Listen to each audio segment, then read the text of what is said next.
idol yung tubig natin, kaya lagyan na natin ng kape. Tayo. Naglubat na yung cellphone natin, kaya yung camera na lang ginamit natin. Kape na tayo.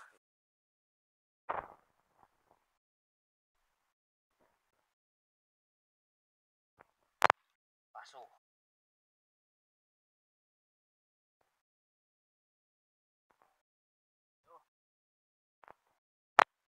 Aga tayo mag-ano.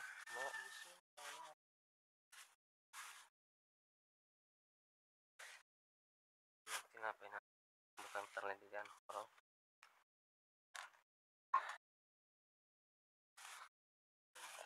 ito lang yung ano natin. Kainin ngayong umaga. Ngayong tanghali lang tayo bumawi.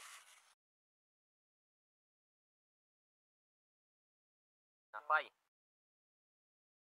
Ayo.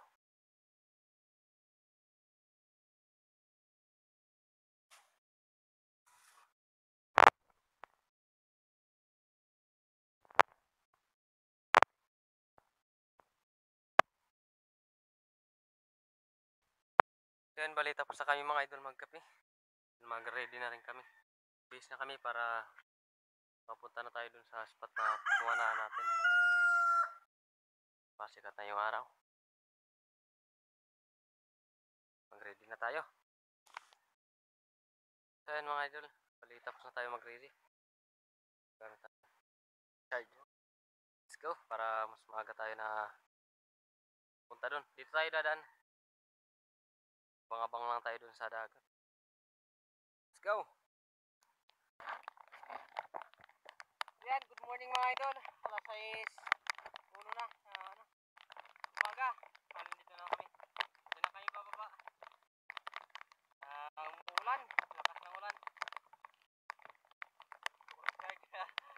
Sana makagali ulit. Lakas ng ulan.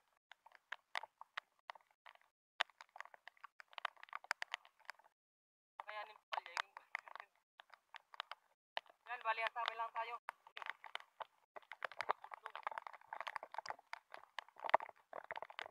Asabi lang tayo dun sa bababa natin. Lakas ng ulan. Hindi malakas yung agos ngayon.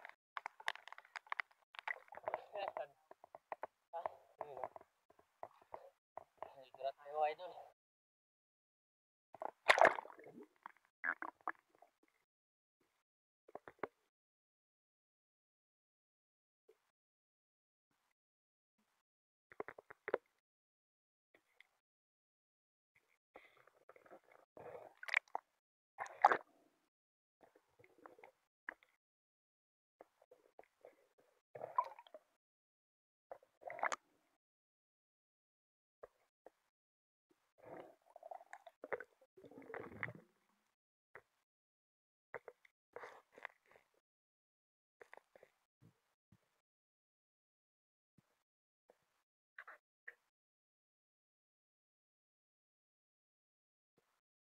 Sa dive natin ito mga idol, nag-drop tayo dito sa bahura na malapad.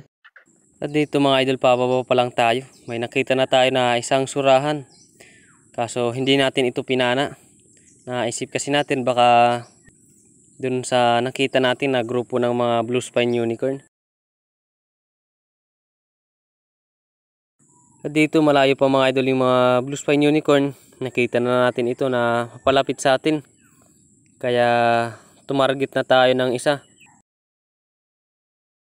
Kaso na ang lumapit na ito mga idol sa atin, hindi na tayo makapili kasi may mga malaki na surahan na dun sa likod grupo nila. May lumalapit sa atin mga tag 1 kilohin pero may mas malaki pa dun sa unahan. Kaya hinintay lang natin na lumapit yung mga malalaki. Ito yung nangyari mga idol. Sa kakapili natin, hindi na tayo nakatira. Naubusan na tayo ng hangin. Eto, malalaki na sana. Kahit isa sana. Kaso naubusan na tayo ng hangin. Kaya nagresurface na lang tayo. Sayang, may ganito talaga na mga pagkakat na hindi tayo nakakapana dahilan sa kapipili ng isda. Sayang.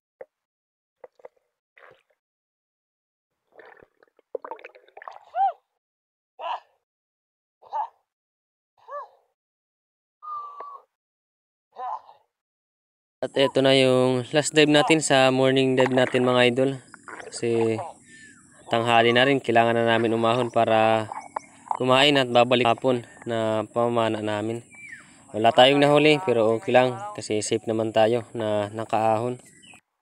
Mamayang hapon sa bawi.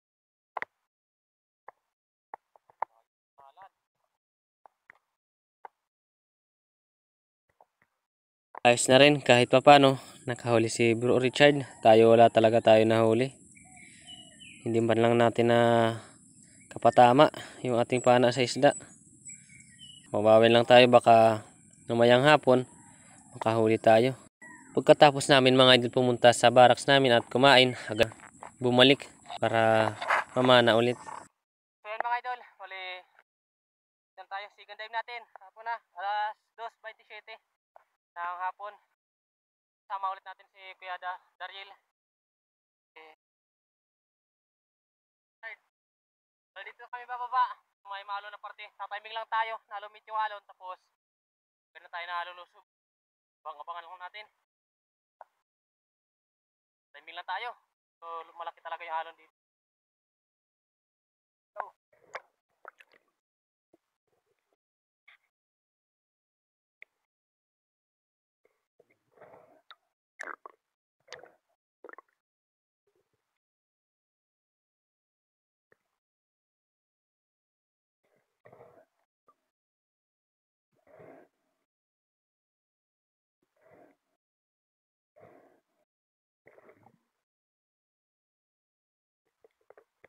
Katapos natin mga idol marilod yung ating pana, agad tayo na sinalubong isang grupo ng mga isda. Malalaki na ito mga idol, nasa mahigit 1 kilo na ang isang piraso nito. Kaso hindi tayo nakapatama nang tumira tayo, sayang. Sa dive natin ito mga idol, may nakita tayong biak. Susubukan natin na silipin. Magbabaka sakali tayo na makakita ng isda, pwede natin mapana. Dahan-dahan lang tayo na lumalapit at dumudungaw sa biak na ito para hindi natin mabulabog kung sakali man na may laman itong biak.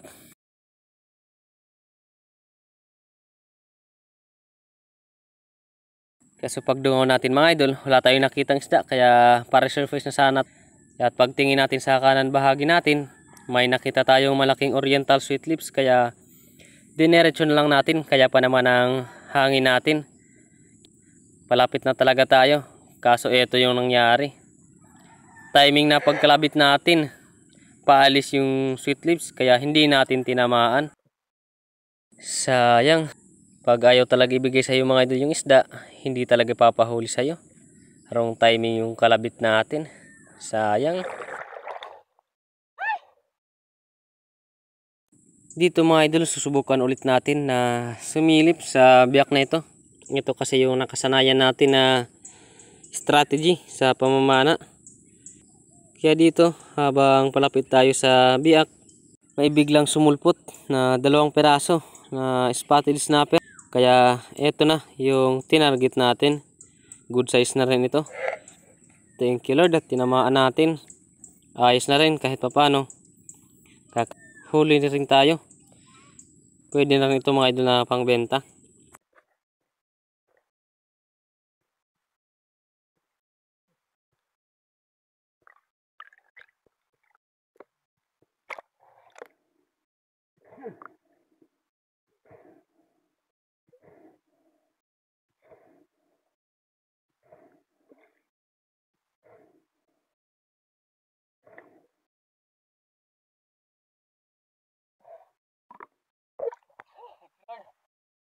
Unang huli natin, isang spotted snapper.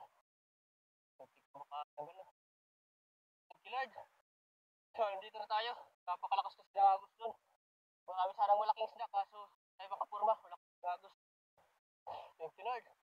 Unang huli natin ngayong hapon, isang spotted snapper.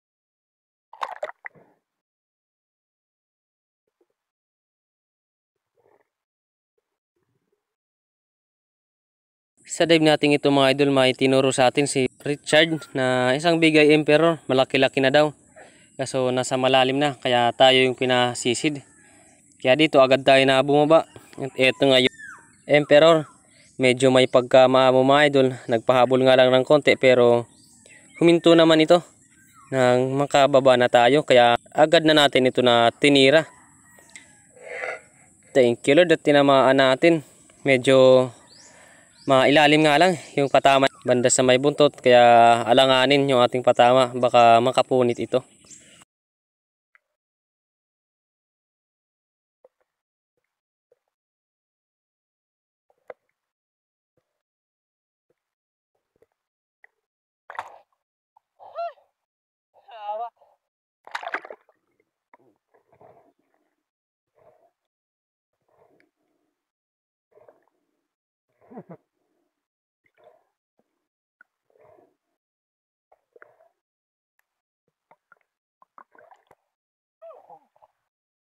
Thank you Lord.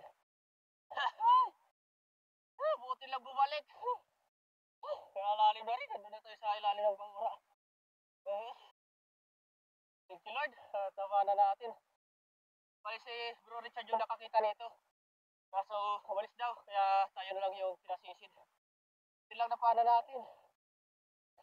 Lord, pangalawang huli natin.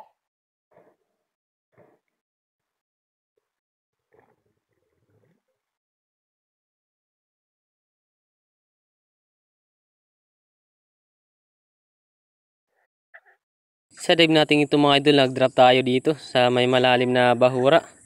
Pasensya na kayo mga idol kung medyo madilim na. Kasi alas 5 pasado na ng hapon itong last dive natin. May nakita kasi tayo na grupo ng mga isda at may napansin isang big eye emperor. Good size na rin ito mga idol na pangbenta, kaya ito na yung tinarget natin.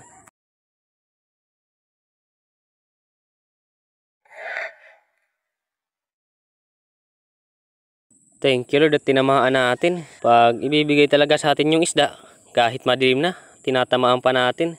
Thank you Lord. Pangatlong huli natin. Isang big eye emperor.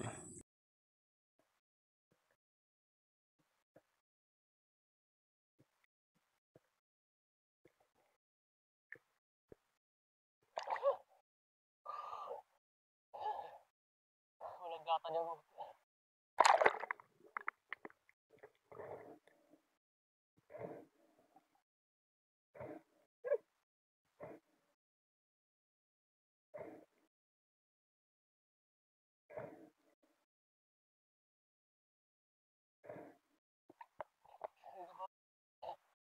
thank you Lord. Laki-laki na pala yung katan. Big eye emperor. Sa natin malit lang. Tama. Pangatlong huli natin mga idol. Big eye emperor.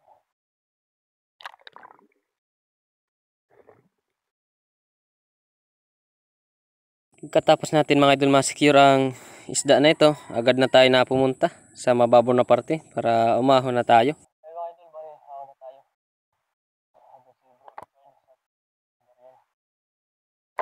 Doon lang tayo makikita. So ay...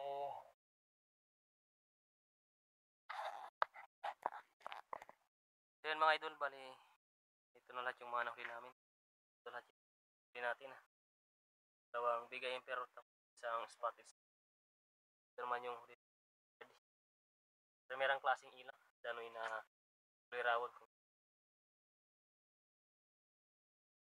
Naman yung huli. Kaya Daryl, kaayos na, may paksiw na. Labahita. Para 4G. Is na, libre natin si Daryl. Tayo naman, libre natin lahat. Panggas. Yan, habang-abang lang tayo mga idol dun sa labasira kasi bibenta natin agad yung nahuli natin. So yan mga idol, bali, ito yung benta natin. Itong piraso natin na nahuli. Ito man yung huli ni Bro Richard. Bali itong dalawa, yung isang ilak tapos balo. Kanginang umaga na nahuli ni Bro. Ito naman yung huli niya ngayon, ibenta. Merang klaseng ilak. Unahin muna natin yung huli ni Bro Richard. Si class na danoy. Ito pa yung isa. Yan na po.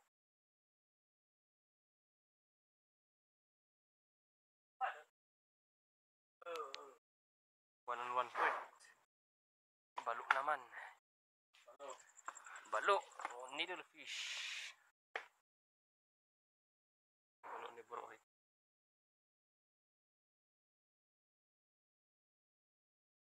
Report. Naman yung mga huli na natin, yung huli natin. Mag-ibala po niya. Ito yung malaking ano natin, bigay pero. Yan, malapit mag 1 kilo yung ano natin. Bigay pero.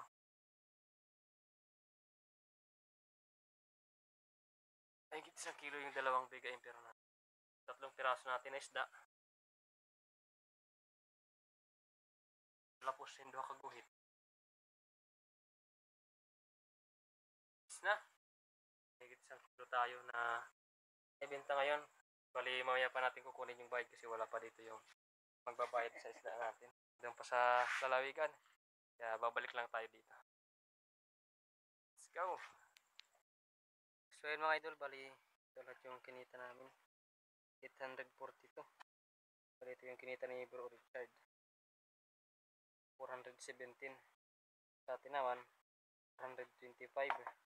Buha naman may 842 namin ngayon. Ayos na rin, nakabawi rin tayo ngayong hapon. Pang dagdag na tayo sa gastusin natin. Yung tulong na mga idol. Then bali, tabi lang tayo mga idol sa next episode ng ating pasensya na kayo, wala muna tayong shoutout ngayon. Kasi nandito pa tayo sa isla. Kapag gawin natin sa bahay, doon na tayo makapag-gawa ng video. Katapos natin makuha yung resibo, agad na tayo na sumakay sa bangka. Kinabukas, umuwi na tayo. Dito na tayo sa bangka, sumasakay na tayo pa tabil sa isla. Papunta ang lalawigan. At doon naman tayo sasakay ng tricycle. Papunta doon sa airport kung saan nandun yung tinitirahan natin na bahay. Shoutout sa lahat ng mga supporter natin at sa ating mga viewers, sa ating mga OFW. Marami sa walang sawang pagsuporta sa ating channel. Alright!